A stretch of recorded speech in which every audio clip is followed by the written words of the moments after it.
Hello there, my name is Yale Bach and I want to go over the YH&C investment process.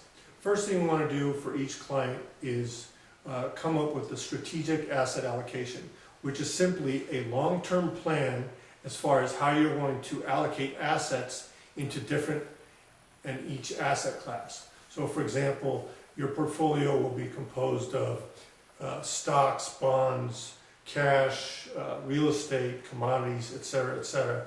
The strategic asset allocation is simply where we want to put money into each different asset class and how much money.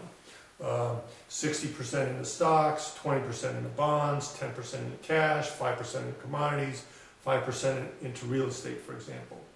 The second thing we do with the investment process is a tactical asset allocation, which is simply how we change your strategic asset allocation for the short term. For example, you may think that the stock market may perform better than all other markets, so we'll shift more money into stocks and we'll move money out of other asset classes.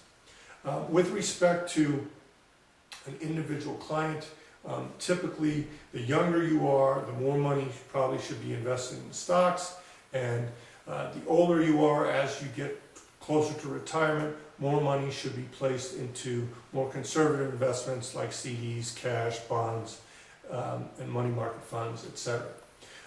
With respect to the investment process for individual securities, specifically stocks and bonds, typically we use the same process.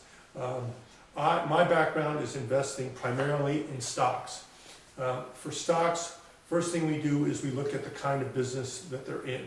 We want to make sure that every stock that we select fits into the context of a diversified portfolio. So for a person who's young, we don't want to pick stocks that are high dividend paying stocks and don't have a lot of growth, for example. So we want to make sure that every company fits with what you're trying to do.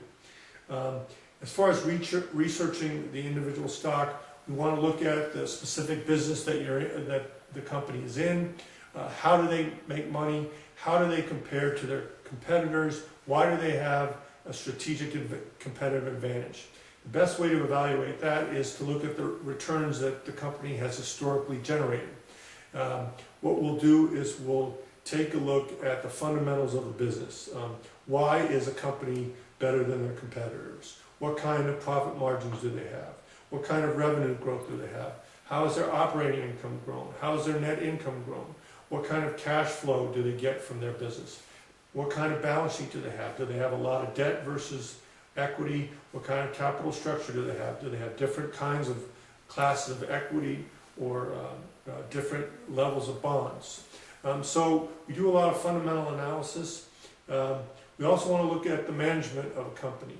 We want to see, are there any conflicts of interest with the management? Do they have any outside contracts with the company?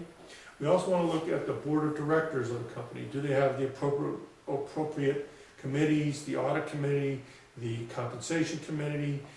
We want to look at the nominating committee. We want to make sure that the board of directors has independent directors who can make decisions that are in the best interest of the company.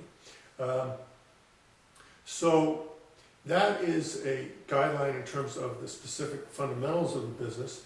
We use all the SEC filings for each individual company, an annual report or the 10Q or the 8K reports for companies, so we see what kind of events are occurring. And we also listen to any conference calls that a company will have to make sure that whatever they say they're doing in the conference calls are backed up by the facts with the SEC filings. These are the steps we try to take to make sure that clients get an outstanding return on their investment.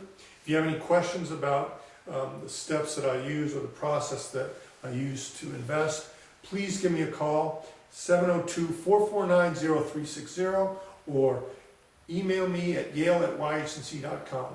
Thank you for watching.